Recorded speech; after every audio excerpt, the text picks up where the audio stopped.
সুদীপার পরিচয়ের সামনে আসতেই এবার পরমার পরিচয়ের সামনে আনলো অতনুবাবু। হ্যাঁ বন্ধুরা, এমনটাই হতে চলেছে অনুরাগে ছোঁয়ার পরবর্তী পর্বে। পরমা হতাশ হয়ে ফিরে আসে, তবে কি করবে কিছুই বুঝতে পারে না। ঠিক সেই মুহূর্তেই অতনুবাবুর কথাই মনে পড়ে, তাই অতনুবাবুকে ফোন করে সমস্ত কিছু জানিয়ে দেয়। এতে করেই অতনুবাবু সেখানে চলে আসে এবং সেখানে এসে সুদীপার সমস্ত টাকা দিয়ে দেয়। এতে করেই সকলে মিলে কৃতজ্ঞতা প্রকাশ করে অতনুবাবুর কাছে। তখন অতনুবাবু বলে যে পরমার মতো সুদীপাও আমার একটা মেয়ে, যদি সুদীপা সত্যি আমার মেয়ে হতো তাহলে তো আমি ওর জন্য করতাম।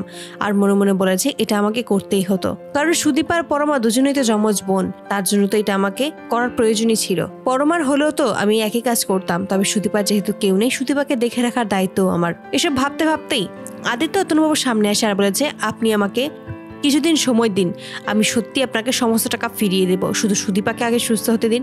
তখনই অতনুবাবু বলে যে তোমাকে কোনো টাকা দিতে হবে না, আমি বাবা হিসেবে মেয়েকে টাকাটা দিয়েছি, এখানে টাকা ফেরত দেওয়ার কোনো প্রশ্নই আসে না। সুদীপার যখন জ্ঞান ফিরে আসে, সুদীপাকে নিয়ে যখন বাইরে বেরিয়ে আসে, ঠিক সেই মুহূর্তেই পরমা সুদীপার মুখোমুখি এসে দাঁড়ায় আর বলে যে সুদীপা, তোমাকে আমার কিছু বলার আছে, সেই কথাগুলো না বলে আমি আর থাকতে পারছি না, নিজের মধ্যে এই কথাগুলোকে চাপিয়েও রাখতে পারছি না। তখনই সুদীপা বলে যে কি এমন কথা পরমা যার বলার জন্য তুমি এত আকুল হয়ে উঠেছো? তখনই পরমা সেই ফাইলটা সুদীপার হাতে তুলে দেয় আর বলে যে এখানে তুমি সবটা দেখতে পারবে। তখনই সুদীপা জানা যে তুমি আমাকে বলো তাহলেই হবে।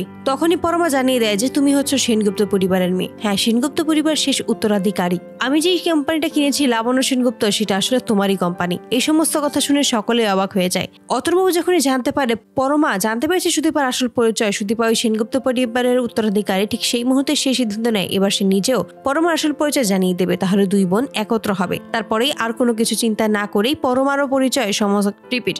তারপরেই পরমার পরিচয় সকলের সামনেই তুলে ধরে অতনুবাবু এবং সেই লকেট সহ চেইন পরমার হাতে তুলে দেয় আর বলে যে এটা হচ্ছে তোরই লকেট, তোর জন্মের সময় তোর গলাতেই ছিল, তুই আমাদের মেয়ে নোস পরমা, তোর নাম আসলে সুরূপা, তুই আর সুদীপা যমজ বোন। তো বন্ধুরা, তোমরা এটাই তো চাও যেন এবার এভাবেই শেষ মুহূর্তে যেন সুদীপার পরিচয় সামনে আসার পরেই পরমার পরিচয় যেন সামনে নিয়ে আসে অতনুবাবু। অবশ্যই তোমাদের মতামত কমেন্টে জানতে ভুলো না। ভিডিওটি ভালো লাগলে অবশ্যই চ্যানেলটি সাবস্ক্রাইব করে আমাদের পাশেই থাকবে। ধন্যবাদ।